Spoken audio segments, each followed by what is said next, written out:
네, 자, 이번 시간, 지난 시간에 이어서 2016년 8월 시행됐던 특별회차 이론 시험부터 한번 같이 보겠습니다. 합격률이요, 지난번 67회 참 역대 가장 그래도 높은 편에 들었는데, 이번 2016년 8월 특별 시험도 꽤 높은 편입니다. 60.86 나왔으니까 평상시에 비해서 상당히 높게 나왔고, 67회보다는 10% 정도가 좀 떨어진 이유는 이론 문제 중에 약간 난해한 문제들이 한두 문제 있었습니다. 그래서 좀 떨어지긴 했지만 그래도 평상시에 비하면 그래도 합격률이 꽤 높은 편에 들어간다는 거. 자, 그러면 한 문제씩 한번 볼게요. 1번 문제. 다음 거래 요소 중 차변에 올 수 있는 것. 차변에 올 수 있는 게 뭐가 있죠? 비용이 발생, 수익이 발생, 자산 감소, 부채 증가 딱 돼 있는데 거래입 판료서 결합 관계 있죠. 자, 우선 차변, 대변 이렇게 했을 때 자산 증가는 차변이죠. 반대로 자산 감소는 대변이고, 그리고 부채 증가, 자, 이건 대변에 있죠. 그리고 또 하나 있죠. 자본 증가. 자, 감소는 이쪽 차변에, 부채와 자본의 감소는 이쪽에 쓰입니다. 그리고 비용 발생 차변이죠. 그 다음에 반대로 수익 발생은 대변입니다. 자, 그러면 차변에 올 수 있는 것 그랬으니까 해당되는 건 1번 비용이 발생이 차변에 해당되겠죠. 수익 발생 대변이고, 자산 감소도 대변이고, 부채의 증가 대변입니다. 그래서 자, 이거는 난이도가 아주 그래도 쉬운 문제고요. 자, 2번 문제. 다음이 내용이 설명하는 것으로 옳은 것. 다음이 뭐냐? 결산이 예비 절차 중, 본 절차가 아니고 예비 절차입니다. 그럼 결산을 하기 전에 장부를 한번 검사를 해봐야 되겠죠. 자, 예비 절차 중 분계장에서 총계정 원장으로 전기가 명확하게 이루어졌는지 검증하기 위하여 작성하는 일람표 뭘까요? 우리 지금 프로그램 딱 들어가 보면 나와 있는 게 합계잔액 시산표, 일명 트리얼 밸런스 해가지고 검산하는 기능을 갖고 있는 겁니다.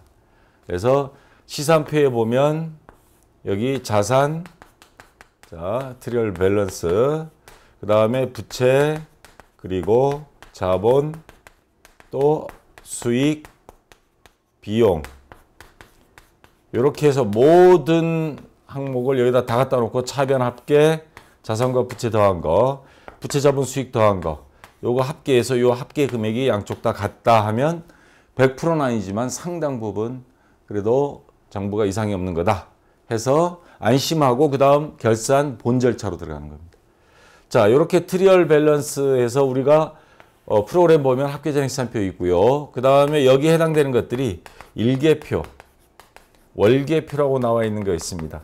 그게 다 전부 다 시산표에 해당되는 겁니다. 그래서 매일매일 점검하는 게 그래도 안전하겠죠. 그 다음에 월 단위 또는 연 단위로 이렇게 해서 자, 장부를 검산하는 거, 요게 시산표다. 2번에 1번 정답이고요. 그 다음에 안 넘어가니 3번. 자, 지난번 67회 시험에서 제가 이번 특별 회차 시험이요, 67회를 반대로 해놓은 문제들이 좀 몇 개가 나왔어요. 지난번에는 주요 장부에 해당하는 것 이렇게 나왔었죠.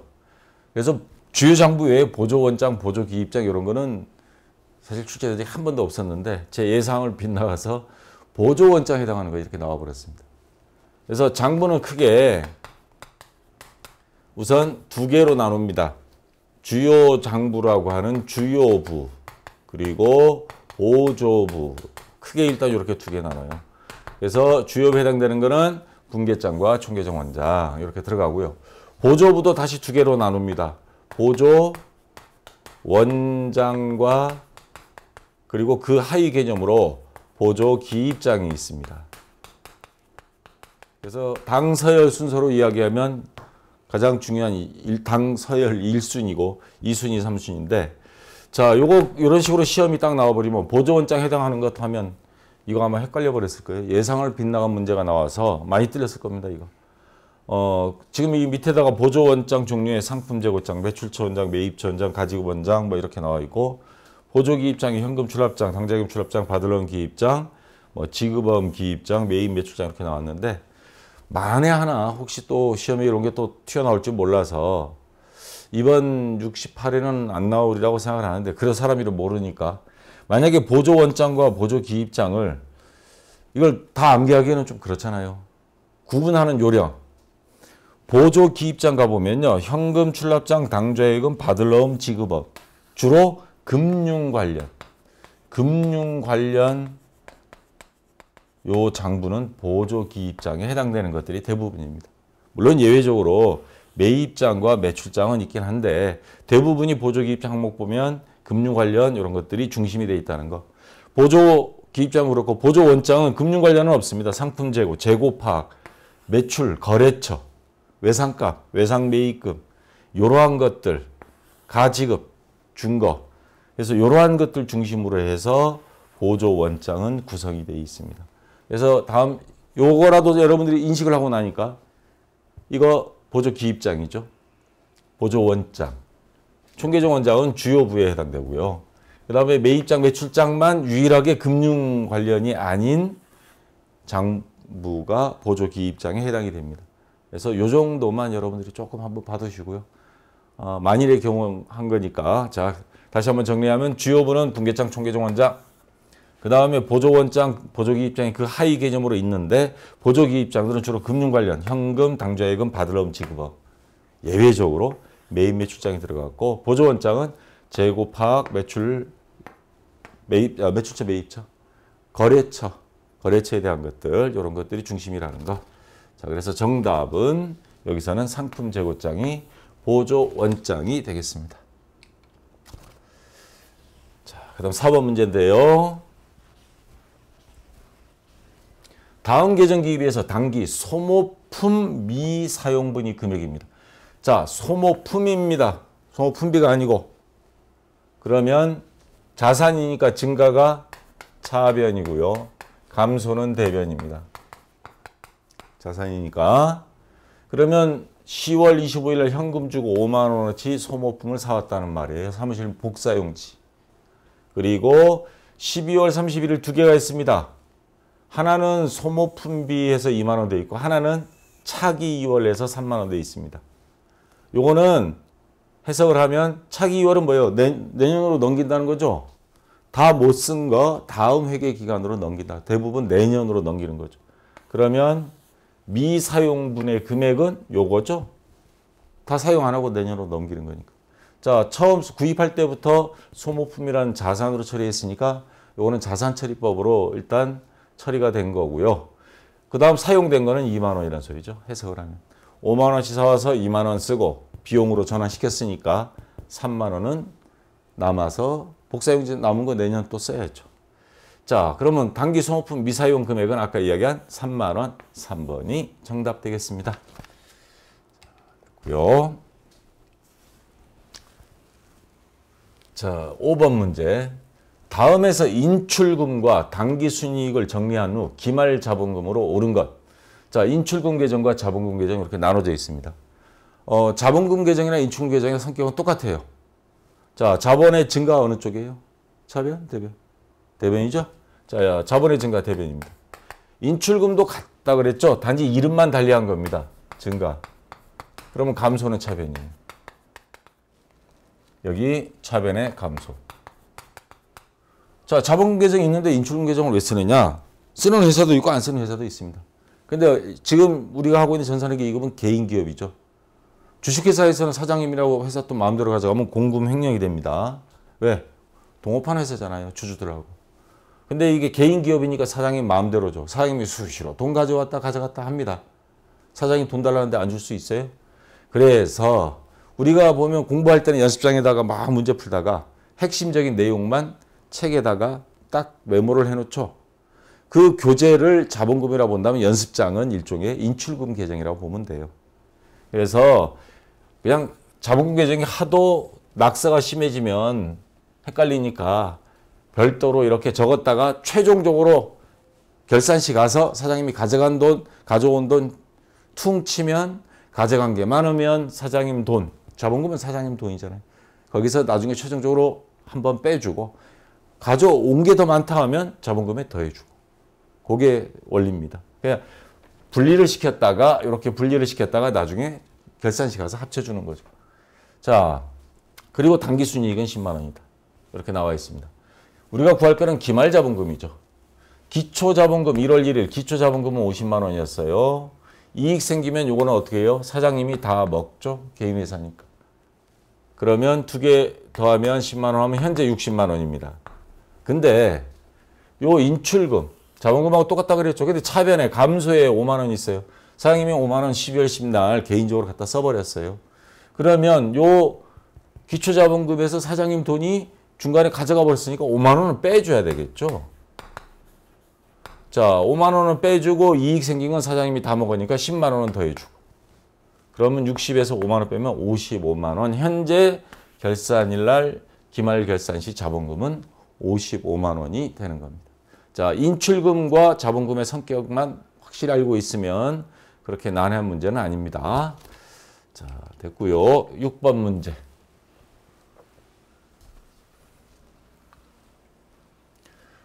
충청상사의 갑상품 거래 내역이다. 갑상품이 월말 재고액으로 오른 것 단 선입선출법이라고 했습니다. 월초 재고가 5개 5천 원씩 곱하기 하면 5, 25, 2만 5천 원입니다. 자, 월초 재고액.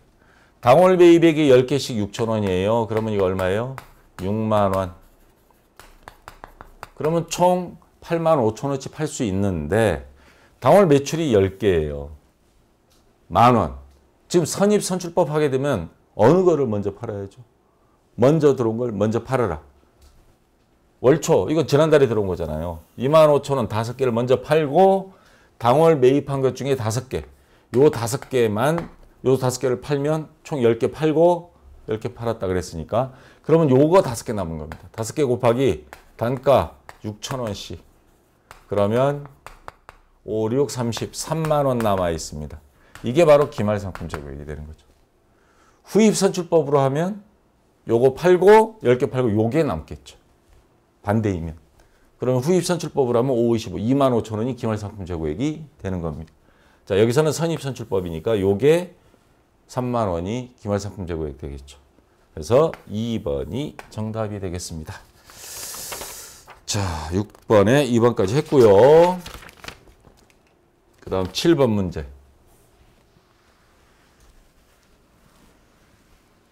다음 중 수익에 속하는 과목을 모두 고른 것. 자, 이런 건 딱 프로그램 들어가서 계정 과목 및 적용 등록해서 컨트롤 F 누르면 다 검색하면 다 떠요. 임대료, 영업의 수익이죠. 요거 임차료하고 헷갈리면 안 됩니다. 임대는 주인 입장에서 빌려주고 집세 받은 거. 우리 건물에 임대함 이렇게 돼 있잖아요. 그 주인 입장이잖아요. 우리 입장에서는 반대로 임차하는 거죠. 이번에 그런 질문이 있던데. 자, 임차료는 비용이고 임대료는 수익입니다. 이자 수익이고요. 수수료 받은 거 수수료 수익입니다.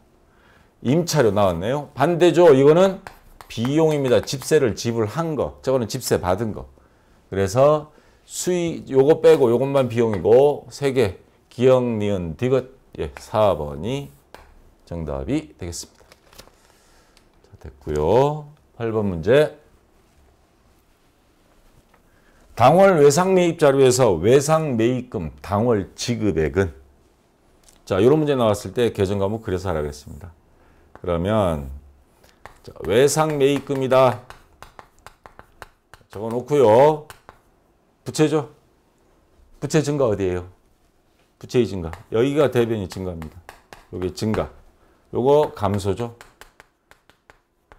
자, 외상 매입금이 증가, 부채가 증가하는 경우는 우선 월초 잔액, 전기 2월 있죠? 월초 잔액, 요건 지난달에 다 못 갚은 거 이번 달에 갚아야죠. 요거 2만 원입니다. 그 다음에 이번에 새로 또 외상으로 뭐 사왔다. 그러면 이번에 당월 외상 매입액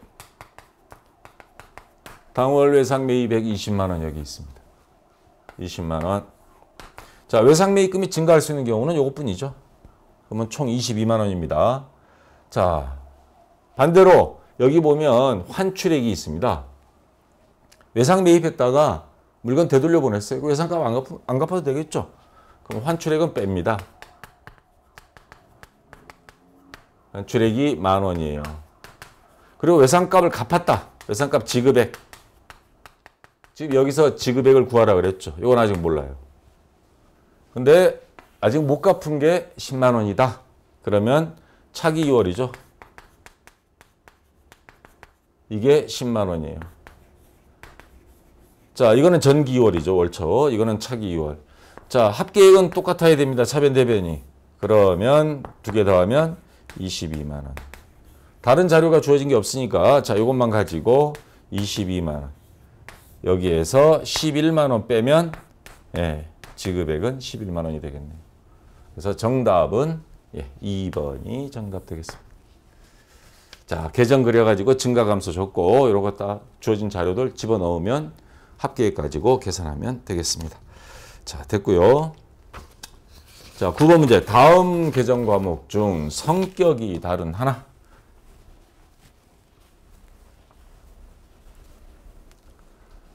선수금, 미지급금, 선급비용, 선수수익. 어느 게 배신자 같아요? 엑스맨. 저도 엑스맨 소리 많이 들었습니다. 특히 학교 그만둘 때 미쳤다 그랬어요. 교장 선생님한테 몇 번이나 불려가서 왜 관둘라 그러냐. 근데 지금 생각해도 그만두기 잘한 것 같아요. 여러분도 덕택에 무료인강 들을 수 있고.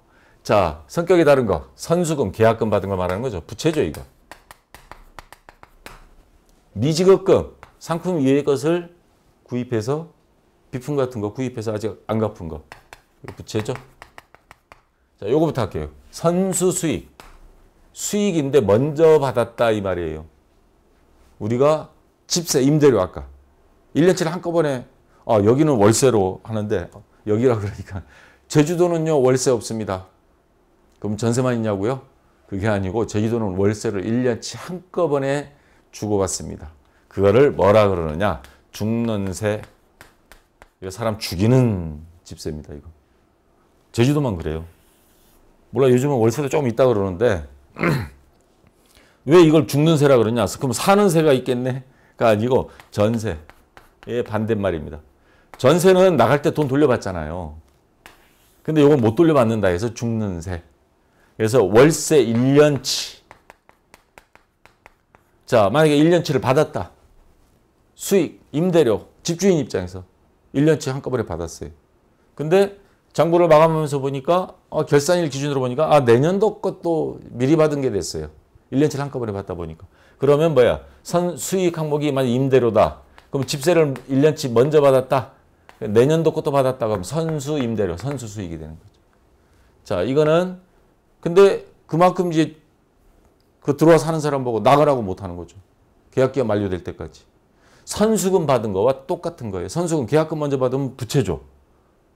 자, 선수금하고 성격이 같은 거예요. 항목만 다르다 뿐이지. 이것도 부채입니다. 근데 이거는 반대입니다. 먼저 지급. 이거는 먼저 받다. 받을 숫자. 이건 먼저 지급했다. 뭐를? 대표적인 게 보험료죠. 자동차 보험료는 달달이 안 내고 1년치 한꺼번에 내잖아요. 화재, 건물 화재 보험료 같은 거. 근데 내년치가 또 6개월치가 거기 들어갔어. 7월 1일 날 납부했을 때. 그런 경우에 장부에 12월 30일 날 내년도 보험료 6개월치는 먼저 준 거다. 그만큼 우리가 자동차 사고 났을 때 혜택 받을 권리가 있는 거죠. 이런 경우를 선급 비용이라고 그럽니다. 선급 비용은 선급금하고 성격이 똑같습니다. 계약금 먼저 준 거, 선수금의 반대죠. 다시 말해서 요거는 자산에 해당되는 거. 그래서 성격이 다른 거. 자, X맨은 바로 선급 비용이었다. 3번이 정답되는 겁니다. 요것도 헷갈리면 계정과목 적요 등록에서 빨리 찾아보세요. 컨트롤 F 눌러서 입력해보면 그게 어디에 들어가 있는지 보일 겁니다. 자, 10번 문제. 자, 이 수익비용 이연비 예상에 대한 문제가 또 나왔습니다. 그래서 커트라인이 대체적으로는 쉬운데 실무도 까다로운 문제가 없습니다. 아마 이런 문제 때문에 뜰린 사람들이 좀 있는 것 같은데. 자, 다음 자리에 대한 설명을 옳지 않은 것. 2016 9월 1일. 요때예요. 9월 1일. 1년분 임차료 12만 원. 그러니까 한 달에 10,000원씩입니다. 저희도 죽어지는 세, 죽는 세 현금으로 지급했습니다. 우리가 지급한 거예요. 우리가 임차인이에요. 단 지급 시 비용으로 회계 처리함. 이거 분개했으면 9월 1일이라 그랬잖아요. 9월 1일 차변의 임차료 12만 원. 자, 제주도 죽어지는 새 임차료 한꺼번에 냈습니다. 대변에 현금으로 줬다. 그러면 현금 12만 원. 9월 1일. 자, 근데 단기분 9, 10, 11, 12 넉 달치 4개월분은 올해 거 임차료 그대로 둡니다. 근데 문제는 어디 있냐? 요 나머지 8개월이 내년 거예요. 차기분이라고 그랬어요. 그러면 요 상태로 12월 31일 날 요거 장부를 마감하면 이 장부는 뜰린 거죠. 비용이 과대 계상된 거예요. 왜? 야, 이 12만 원 중에 8만 원 내년 집세잖아. 돈은 미리 나갔지만 이거 장부에 있으면 안 되지. 빼. 그럼 임차료 내년치 8개월 한 달에 10,000원씩 해서 8만 원은 빼줘야 됩니다. 그렇다고 우리 장부 정리할 거니까 돈 돌려주세요 했다가는 미친놈 소리 들을 거고 돌려받지 못하니까 돌려받으면 자산 증가가 되는데 못 돌려받으니까 그러면 장부상으로 자산 하나 만드는 겁니다. 선급 먼저 지급한 뭐예요? 비용. 비용이 바로 임차료죠. 임차료 먼저 지급한 거 자산임. 선급금하고 똑같은 것 해서 8만 원 기록하면 현금을 돌려받지 못하지만 요거 자산 증가가 돼서 돈 돌려받은 거와 같은 효과가 생기는 거죠. 자, 그럼 풀어볼까요? 단기분 임차료는 4만 원이다. 맞죠? 옳지 않은 거 찾으라 그랬습니다. 차기분 8만 원은 선급비용이다. 요 8만 원은 뭐예요? 선급비용 맞잖아요. 차기분. 맞고요. 손익계산서에 기입되는 임차료는 4만 원이다. 요거 12만 원에서 8만 원 빼니까 4만 원만 남죠? 4만 원만 단기분 비용이에요. 요거 넉 달치. 요것도 맞습니다. 12월 30일에 결산 시 정리분계는 차변의 임차료 4만 원, 대변의 선급비용 4만 원이다. 선급비용, 임차료 지금 잘못됐죠? 자, 뭐예요?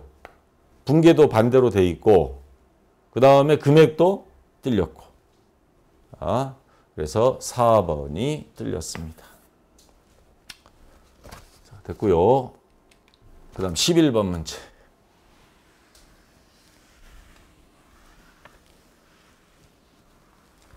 다음 중 순매입액에 포함되는 항목은 순매입액 공식이 어떻게 돼요? 순매입액 총매입액에서 마이너스 세 가지를 빼죠.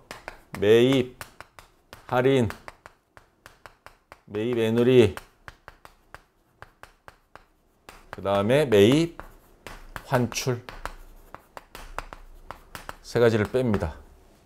그리고 여기 보면 매입 운임 나와 있죠. 상품을 자산을 매입할 때 들어간 비용은 전부 다 재비용은 어떻게?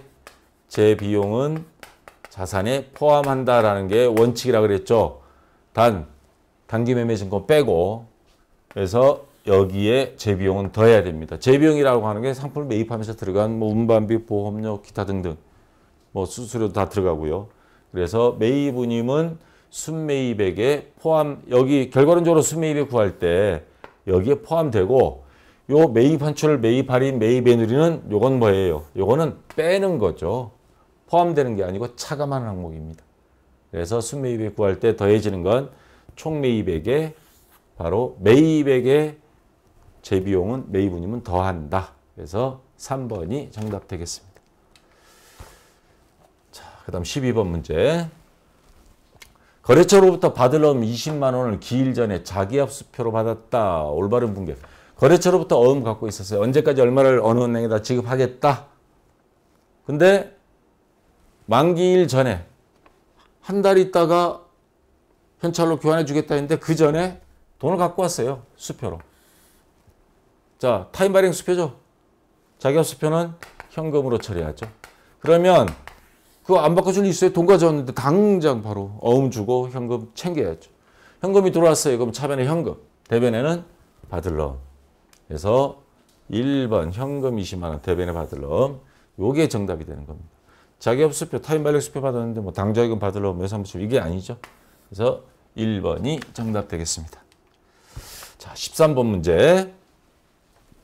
감가상각 공식 두 개가 나왔습니다. 다음은 유형자산이 감가상각 방법을 나타낸다. A, B에 해당하는 것. 정액법, 취득원가 마이너스 A 뭐예요? 이 자리. 잔존가액. 수명이 다 됐을 때, 자동차 같으면 폐차할 때 남는 거. 그래서 취득원가 마이너스 잔존가액. 자, 내용연수분의 취득원가 마이너스 잔존가액이죠. 여기 나누기니까. 정률법은 취득원가 마이너스 B 곱하기 감가상각률, 정률이라고 그러죠. 이거. B는 뭐예요? 감가상각 누계액. 이거는 감가상각 누계액이죠. 자, 그러면 A는 잔존가액, 잔존가치 같은 말입니다. 그리고 감가상각 누계액 1번이 정답 되겠습니다. 자, 됐고요. 13번. 14번. 자, 유형자산이 정의에 대한 문제가 나왔는데 해당하지 않는 것 그랬습니다. 그러면 1년을 유형자산은 1년을 초과하여 사용할 것이 예상되는 자산이다. 맞죠? 물리적 형체가 있다. 형체가 없으면 그건 무형자산입니다. 모든 유형자산은 감가상각 대상이다. 자, 요거 생각 잘해야 됩니다. 감가상각이라는 게 뭐예요? 낡아서 가치가 떨어지는 거죠. 아빠 차가 똥차가 되는 것. 건물도 낡죠. 근데 유형자산 중에 낡지 않는 게 하나 있습니다. 뭐죠? 요즘 한참 오르고 있는 부동산 중에 토지. 토지 땅 낡아서 버려야 된다 하는 미친 XX는 없으니까 토지는 아닙니다. 그래서 요 말은 모두지란 말이 틀려버린 게 돼요. 그래서 3번이 정답됩니다. 재화의 생산, 용역이 제공, 타인에 대한 임대 또는 자치적으로 사용할 목적으로 보유하는 자산이다. 맞습니다. 이거. 그래서 3번이 정답이 되고요. 자, 마지막 15번 문제 조금 생각을 해야 되는 문제가 나왔습니다. 자본적 지출을 수익적 지출로 처리했을 때 영향으로 오른 것. 자, 이런 문제가 나오면요. 이거 간혹가다 한 번씩 나옵니다. 자본적 지출이라고 하는 건 대표적인 게 뭐예요? 지출 대표적인 거. 건물을 수선하고. 근데 이게 수선이 대폭적인 수선이에요. 한 층을 올린다거나 내용연수를 수명을 연장시키거나 요즘처럼 지진이 일어나면 안 된다 해서 완전히 보강 공사를 한다거나 엘리베이터 설치하거나. 자, 그런 경우는 단순한 비용 처리가 아니고 자산 증가로 봐야 된다. 그래서 대변에 현금이 뭐 1억 나갔다 쳐요. 이게 자본적 지출이다 하면 그러면 건물 1억 이렇게 하는 거죠. 근데 이거를 뭘로? 수익적 지출로 처리했다 이 말이에요. 수익적 지출이라는 거는 앞에서 배웠잖아요. 비용으로 처리한다는 거예요. 다시 말해서 수선비로 처리했다는 말입니다. 장부의 실수로 1억을 수선비로. 틀려도 한참 틀렸네요. 그럼 어떤 현상이 벌어지냐. 요거 건물 1억 적었으면 이거 자산이 증가거든요. 자산 증가를 적어야 되는데 자산 증가는 안 적고 오히려 엉뚱하게 비용 발생을 적어버린 겁니다. 자, 이러면 1억씩이나 요래버리면 어떤 현상이 벌어지느냐. 비용을 과다 적었습니다. 자, 요 형태 우선 비용을 과대 계상했고요. 비용이 많아지면 그만큼 당기순이익은 어떻게 될까요? 이익은 당연히 적어지죠. 당기순이익은 과소 적어졌습니다. 이익이 적어지면 개인 회사에서는 사장님 먹을 돈이 어떻게 돼요? 사장님 돈이 줄어들죠. 자본금도 감소합니다. 과소가 됩니다. 줄줄이 사탕으로 다 됩니다. 그러니까 사장님이 그냥 성질을 내는 거죠. 장부를 발로 입력해도 이렇게는 안 나오겠다 소리가 나오는 거죠. 자, 그럼 해당되는 거 영향으로 오른 것 그랬습니다. 어느 걸까요? 자산은 적어야 되는데 안 적었으니까 자산은 과소했습니다. 그러니까 여기서 이건 틀린 거고요. 과대 이렇게 안 했다 그랬잖아요. 이렇게 해버렸다고. 그러니까 자산은 과소돼 버린 거고 비용은 과대했죠. 이것도 틀렸고요. 자본이 과대, 자본금도 줄어들었어요. 이익이 줄어드니까 자본금도 줄어들었어요. 틀렸고 당기순이익 과소, 예, 이익도 적게 된 게 맞죠. 4번만 맞고 나머지는 다 반대로 이야기해 놨습니다. 그래서 15번에 4번이 정답이 되겠습니다. 자, 요거 분계를 2개 해보고 그리고 차분히 생각하세요. 비용을 적지 말아야 될 건데 적었으니까 비용이 많아지면 비용을 많이 적었다. 과대. 비용이 많으면 이익은 과소되고 이익이 줄어들면 사장님 돈, 자본금도 줄어든다. 이렇게 딱 생각을 하시고 문제를 보기를 보면 정확히 찾을 수 있습니다. 자, 여기까지 해서 다 했고요. 좀 잠시 쉬었다가 프로그램 설치하시고 그리고 이어서 실무시험 이렇게 하도록 하겠습니다. 자, 수고했습니다.